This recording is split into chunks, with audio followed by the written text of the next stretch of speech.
Okay, Russ. Of all days, Russell is in for Brandon today. He's not waving it. He's just holding it. He's holding it like a baseball bat. Sleeps. He's got one more. Knicks won last night? Job not done. Knicks won last night. Get him out of here. Security. PK is ready to roll. Give me Russell one more time. Come on, Russell is fired up today as he's got, look at him go. With the shades. Hey, The man is busy blocking up traffic on 7th Avenue last night. The win man is up early in Cleveland where spirits are low after the Knicks closed him out in Game 4 last night. This is another game in which the Knicks had a chance to apply a knockout punch, and they did it early. Jay Will, the story of this game was transition. They're just running the floor with no one there. It's 19-17 in the first quarter. How are you giving up transition buckets this early in the game? But Shanae, there would be many, many more. The Knicks 13 fast break points in the first quarter. Many more is an understatement. This was a track meet, and it feels like it was one-sided all New York City. Allen Jalen Brunson would score 15. He wouldn't need any more. A 12-point lead. It's amazing to think that the balance of scoring in this game. The Knicks scored 130 points. No one got to 20 in this game. The Knicks on a 13-0 run early in the second quarter, and then it continues. Turnovers. We got a Get back. turnover. Everybody get back. Nobody's going to get back. 3 on 2. Oh. This man got an ovation at the end of the game because of how hard he's been playing. Landry Shamet 4 for 4 from 3. The Knicks, it's a 16-0 run. Now it's an 18-0 run. The Cavs had 22 turnovers. Sounded like a Knick home game. Again. Mitchell turns it over again. By the way, look at this Mike Brown bench. Oh, wait. Cat. Oh, a cat. Garrett Allen, the controller, broke again. Box outs were optional. 20-0 unanswered run. 26 fast break points for the Knicks in the first half, and it continues in the third. Karl Anthony Towns, he had 19 points, 14 rebounds. Wait, Greeny, analytics would say they're winning this game right now. He'll never live that down. Anunoby, one of 6 Knicks in double figures in this game last night, and the celebration started early in Cleveland and back here in New York. The celebration on the bench, the celebration amongst the celebrity fans. The Knicks have won 11 straight postseason games. Jalen Brunson, the finals, conference finals MVP, and he talked after the game with Lisa Salters. Jalen, the last time the Knicks went to the NBA Finals, you weren't even 3 years old. Your dad was on the team. Just tell me, what does it mean to you to be leading the franchise back to the NBA Finals?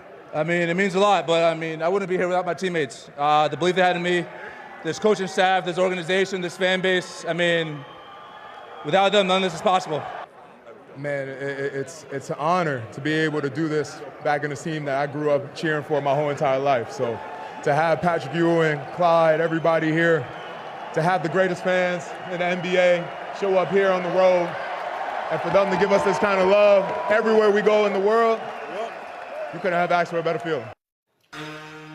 There are numbers coming out of this that boggle the mind. When closing teams out in the playoffs this year, the Knicks have won by 51, 30, and now 37 points. First team ever to win 3 series clinching games in a single playoff run by at least 20. They won them all by at least 30. They've now won 11 straight in these playoffs, 5th team in playoff history to do that. The previous, Steph and KD, Duncan and Robinson, Kobe and Shaq, teams of NBA royalty, and now these Knicks are in that company. 3 of the teams you see there won the title. We love the music. Everyone, come on, man. We're just missing Windy, who I think was the only Ohioan left in the building when that game ended yesterday. When Windman, you were making the point that you're used to seeing those conference trophies given out like in back rooms and back hallways. Last night they did it out there in the middle of the court because the place had been taken over by Knicks fans. What's the biggest takeaway from last night, Windy? First off, this is one of the most dominant 11-game runs in the history of the NBA. I'm not just talking about in the playoffs. Go find an 11-game win streak in any NBA part of the season where a team has won by this many games. And this is 3 series in a row where the Knicks basically pummeled their opposition into waving the white flag. All 3 of their closeout games not only have been blowouts, they've been blowouts in the first quarter because the Knicks have broken their opposition. No matter what you want to say about the quality of the Eastern Conference, The Knicks are not winning these games in the end of the fourth quarter on a buzzer at the buzzer beater. They're pounding these teams into submission. That's what happened last night, and it was a coronation for thousands of Knicks fans who came here to Cleveland. The Knicks wore all black to the game last night, and there was a 1-8-7 in Cleveland. And here's my biggest takeaway, Greeny. The basketball gods have literally afforded the Knicks their best opportunity to win a world championship. Think about this. They have now played 4 games in the next 23 days. Yeah. 23 days. From the way it ended, the final game against Philly, to the NBA Finals, 23 days. They played 4 games. They'll have legs. More importantly, they'll have health. And if this game tonight keeps going the way it looks like it's going, back and forth, it's going to go to a Game 7. You'll have a tired Western Conference Finals that you'll get the champion to play in the NBA Finals. The West, to be clear, is short of going a minimum of 6 games. Minimum. And could go 7. And that means the Knicks will have an enormous advantage in that regard as well. Chiney, the Knicks are back in the NBA Finals. Everyone here, when you walk about the city, says that New York City is the best city in the world. Well, right now they have a team that matches that. And they can continue to prove that with 4 more wins. It's not about being the best team. It's about playing your best at the right time. And that's exactly what the New York Knicks are doing. Now, for a long time, you know this better than most, right? We've been waiting for a New York Knicks squad that truly has the identity of the city. Grit, tenacity, heart, and hustle. We saw that last night. The numbers that you mentioned jump off the page. Points off of turnovers, 34. You think about fast break points, 33. Second chance points, 32. Right there, that's 90 points purely based on how bad do you want it. And that's all that people have been waiting for in New York, and this is a team that they've been waiting for, literally. We have an endless array, and I want to get Alan a little bit on the history of this, but throughout the morning, I'm going to be sprinkling some of these in. Matt, if we could put up A27. The New York Knicks are the 3rd team in NBA history to sweep the round that comes before the finals and win all of the games by double digits. I say it that way because there were no conferences the last 2 times this happened. These were called the division finals. The last 2 teams to do it were the 1947 Philadelphia Warriors and the 1950 Minneapolis Lakers. Those Lakers in 1950 beat a team called the Anderson-Duffy Packers. Okay? What? The last time... They were a juggernaut, by the way. The last time a team destroyed its opposition to get to the final in a manner that was this one-sided, the losing team was called the Anderson-Duffy Packers, people. That's 76 years ago. It's almost impossible to believe how this has been. And so let's give Alan the floor here again. For those across the country, you cover this team day and night. You've seen some terrible basketball. I mean, you've seen the absolute bottom, and now this climb, and how they just took a step and then a step, and then the disappointment of last year and the culmination last night. This has been a fun thing for a lot of Knicks fans who have been Knicks fans for a long time. You play this game of how much of a Knicks fan are you? Name an obscure player you once cheered for in the recent years. Larry Demick. That's pretty good. Yeah. It is. I win. Go on. Alexei Shved. You go. Hey. But honestly, like it has been sort of that kind of a thing that what you've been through as a fan base to get to a point like this. And the interesting thing is, for many years, the Knicks chased stars. LeBron James famously back in 2010, Kevin Durant back in 2019. They have chased stars, and they have failed to get them. And how did they build this?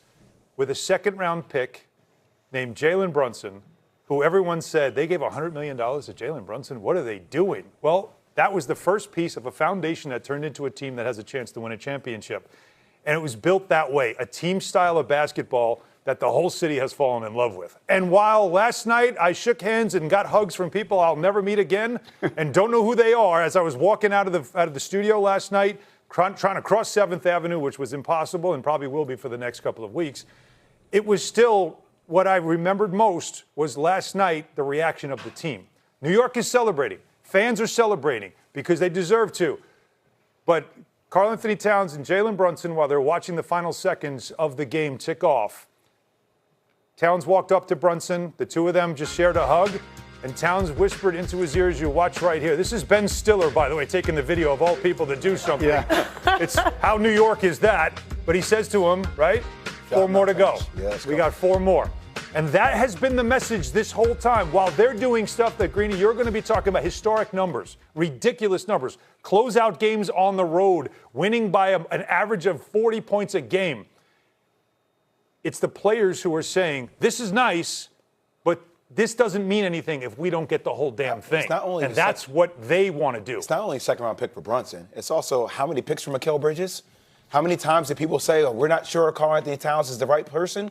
Like, they have been playing, like, the way they came together, Shanae, has been unique. They're playing, like you said, their best basketball at the right time of the season. And it's the word that I heard countless times yesterday in the post-game conference, sacrifice. It took a level of sacrifice for them to get here because these guys all want to be the man in New York. We have one prince. I know party like it's 1999. That prince is Jalen Brunson. It's certified.